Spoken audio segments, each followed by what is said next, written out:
ગંગાનગર રાજસ્થાન ખાતે યુવતીને લગ્ન કરવાની લાલચ આપી પ્રેમજાળમાં ફસાવી બદકામ કરી ભાગી આવેલ આરોપીની અંજાર પોલીસે ધરપકડ કરી।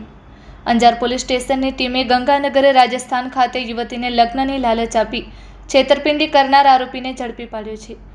પૂર્વ કચ્છ પોલીસ અધિક્ષક સાગર બાગમાર તથા અંજાર વિભાગના ડીવાયએસપી મુકેશ ચૌધરીના માર્ગદર્શન હેઠળ અંજાર પોલીસ સ્ટેશનના પીઆઈ એચ જાડેજા અને ટીમે કાર્યવાહી હાથ ધરી હતી। આરોપી સાજિદ અલી મામદ મંગરિયા રહે તાલુકો અંજાર વિરુદ્ધ ગંગાનગર રાજસ્થાન ખાતે ગુનો નોંધાયેલ હતો। આરોપીને પકડી ગંગાનગર રાજસ્થાન પોલીસને આગળની કાયદેસરની કાર્યવાહી માટે સોંપવામાં આવ્યો છે। આ કામગીરી અંજાર પોલીસ સ્ટેશનના પોલીસ ઇન્સ્પેક્ટર એચ જાડેજા તથા પોલીસ સ્ટાફના માણસો અને રાજસ્થાન પોલીસ ટીમ સાથે રાખી કરેલ છે। Report by Bharti Makhijani, Anjar.